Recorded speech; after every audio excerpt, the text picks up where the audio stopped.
كل سنة وانتم طيبين. خلاص كلتوا اللحمة؟ تعالوا نشوف بقى المرمطة اللي عملتها العجول في الناس. انتوا قافشين وبنديله كده ليه؟ هو حرامي؟ ده هو داخل يشرب كوباية قهوة يا جماعة. وده طبعا عمال يجري مش عارف بيدور على حاجة تقريبا، فهم بيجروا وراه. دخل الصيدلية يا جماعة. هو العجل مصدع من الصبح، عمالين تجروا وراه في الشمس والفرهدة، وهو دماغه صدعت برضه، يعني عايز برشامة صداع.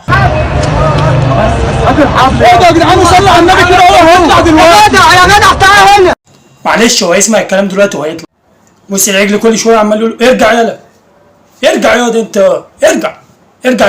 لو لمحتك بص هديك واحده جزم، هخليك بص ما تنفعش تاني. ولا اللي بتصور انت، انا عارفك وهجيبك. بصوا بقى يا جماعه العجل دوت، العجل ده تحس ان هو سيطره كده، يعني ليه هيبه كده وشخصيه. يعني بص النزله بتاعته برضو يعني. بص هيجري الناس دي كلها دلوقتي. بص نزلة واحد انك لميت وانهم لميتون، هيجري الشارع ده كله دلوقتي. بصوا يا جماعه، يا نهار ابيض.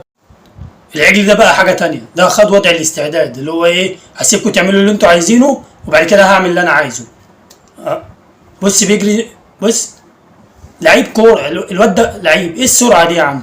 بص هو لمح اللي بيصوره، قال له ارجع لشقك.